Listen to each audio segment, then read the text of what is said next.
នាដើមឆ្នាំ2015ក្នុងទឹកដីអឺរ៉ុបប្រទេសអាល្លឺម៉ង់ឯណោះមានបរិសុទ្ធជនអន្តោប្រវេសន៍ម្នាក់ឈ្មោះ David ដែលរត់ភៀសខ្លួនមកពីប្រទេសសេរីជាប្រទេសកំណើតរបស់ខ្លួនបរិសុទ្ធម្នាក់នោះជាអ្នកមានការយល់ដឹងតែដោយប្រទេសរបស់គាត់មានសង្គ្រាមក៏ត្រូវបង្ខំចិត្តរត់ភៀសខ្លួនមកជ្រកកោនក្នុងទឹកដីអឺរ៉ុបនៃប្រទេសអាល្លឺម៉ង់ទៅវិញចូលមករស់នៅក្នុងប្រទេសគេអ្វីក៏គ្មានតែលុយបន្តិចបន្តួចនិងកន្លែងដ៏តូចមួយដែលរដ្ឋាភិបាលអាល្លឺម៉ង់ផ្ដល់ឲ្យស្នាក់នៅរួមជាមួយនឹងជនអន្តោប្រវេសន៍ដទៃផ្សេងទៀតជាច្រើន David យល់ថានៅលើខ្លួននៃមនុស្សម្នាក់មានតែសម្លៀកបំពាក់ជាគ្រឿងស្លៀកដណ្ដប់ពេលដែលគេស្លៀកពាក់រួចហើយខោអាវនោះនឹងធំក្លិនមិនល្អជាមិនខានដូច្នេះរូបគាត់គួររកស៊ីដោយការប្រើសេវាកម្មបោកអ៊ុតខោអាវឲ្យគេទៅចោះដើម្បីបានចំណូលខ្លះឬដោះដូរដោយវត្ថុសម្រាប់ការហូបចុកជាមួយនឹងពួកអន្តោប្រវេសន៍ទាំងនោះសិនចោះជំហានបន្ទាប់នៃការរកលុយចាំគិតពេលដែលមានលទ្ធភាពគ្រប់គ្រាន់ជាការប៉ັດណាស់អ្នកមានលុយគេនឹងឲ្យលុយពេលដែលយើងបោកអ៊ុតខោអាវឲ្យគេនោះឯអ្នកមិនមានលុយគេនឹងឲ្យជាចំណីអាហារទាំងនោះទុកសម្រាប់ការហូបចុកប្រចាំថ្ងៃចំពោះលុយទុកសន្សំសម្រាប់បើកអាជីវកម្មផ្សេងទៀតរូបគាត់ធ្វើដូច្នេះនឹងបានមុខរបរមួយគ្រាន់ចិញ្ចឹមជីវិតក្នុងដំណាក់កាលដំបូងនៃការចាប់ផ្ដើមជីវិតថ្មីក្នុងប្រទេសរបស់គេលុះគិតដូច្នេះហើយ David ក៏ចាប់ផ្ដើមធ្វើសេវាកម្មបោកអ៊ុតខោអាវឲ្យគេនោះមិនជាយូរប៉ុន្មានអ្នកបោកអ៊ុតរូបនេះក៏សន្សំបានប្រាក់បន្តិចបន្តួចគ្រាន់ធ្វើជាដើមទុនក្នុងមុខរបរតូចតាចមួយគឺរូបគេបានបោះជំហានទៅបើកហាងកាហ្វេមួយដែលមានលក្ខណៈធម្មតាតែដោយម្ចាស់ហាងជាអ្នកមានការយល់ដឹងស្ដីអំពីបច្ចេកវិទ្យានៃការរកលុយគាត់ក៏បានតុបតែងហាងនោះប្រកបដោយលក្ខណៈសិល្បៈយ៉ាងល្អឥតខ្ចោះគឺជាហាងដែលមានលក្ខណៈប្លែកពីគេជាខ្លាំងដូចជាតុកៅអីស្លាកយីហោក៏មានលក្ខណៈប្លែកពីគេអ្វីដែលសំខាន់គឺមានចំណុចទាក់ទាញអតិថិជនឯសេវាកម្មនិងតម្លៃក៏ថោកសមរម្យហើយគួរឲ្យចាប់អារម្មណ៍ដែលនៅក្នុងហាងនោះម្ដងមានការបញ្ចុះតម្លៃពិសេសម្ដងមានការបន្ថែមនេះឬបន្ថែមនោះជាការធ្វើឲ្យភ្ញៀវដែលចូលទៅផឹកកាហ្វេនៅក្នុងទីនោះមានការទាក់ទាញអារម្មណ៍ជាខ្លាំងហើយចំណុចស្នូលនៃហាងកាហ្វេនោះគឺមានដូចជាកាហ្វេមានរសជាតិឈ្ងុយឆ្ងាញ់សេវាកម្មលឿនរហ័សនិងរួសរាយរាក់ទាក់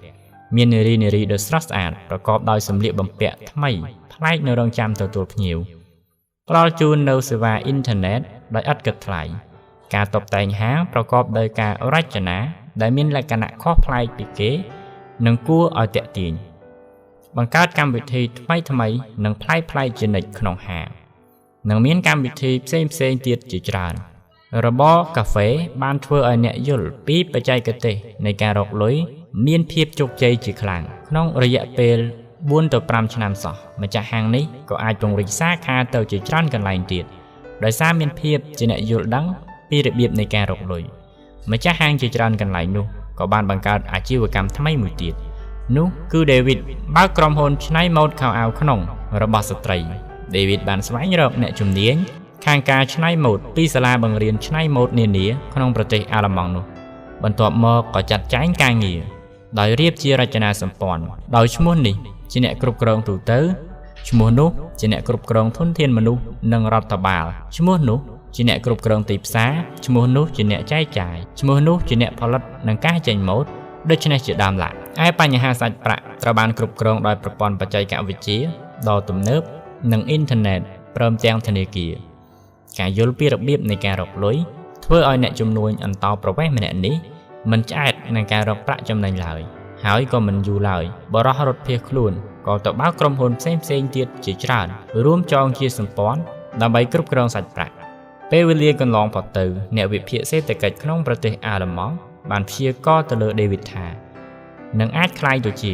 កំពូលអ្នកមានម្នាក់ក្នុងលំដាប់ឋានៈជាសេដ្ឋីនៅក្នុងពិភពលោកនាសតវត្សទី21នេះយ៉ាងណាក៏ដោយការចង់ទម្លាយផ្លូវឆ្ពោះទៅមុខនោះអ្នកចាំបាច់ត្រូវតែចេះពីបច្ចេកទេសនៃការរកលុយហើយក្នុងការចាប់ផ្ដើមចេះពីបច្ចេកទេសនៃការរកលុយនោះក្នុងទីនេះសូមណែនាំឲ្យអ្នកពិនិត្យមើលអ្វីដែលនៅជុំវិញផ្ទះរបស់អ្នកហើយចាប់ផ្ដើមធ្វើចំនួនក្នុងអ្វីដែលអ្នកគិតថា អាចលក់ចេញបានឬទិញចូលមកលក់ដើម្បីស្វែងរកនូវប្រាក់ចំណេញអ្វីដែលអ្នកអាចលក់ចេញបានឬទិញចូលយកមកលក់នោះមានដូចជាវត្ថុសត្វឬទីកន្លែងមានដីនិងផ្ទះជាដើមក្នុងន័យនេះសមដូចពាក្យមួយដែលបានសរសេរថាចូលធ្វើវាទៅគឺរកលុយពីវត្ថុសត្វនិងទីកន្លែងដែលនៅជុំវិញផ្ទះរបស់អ្នកទៅប្រសិនបើវាមានប្រយោជន៍និងអាចស្វែងរកនូវប្រាក់ចំណេញបានក៏ក្នុងការរកលុយនោះអ្នកត្រូវតែគិតថាវត្ថុនិងសត្វនោះអ្នកគួរតែធ្វើវាមុន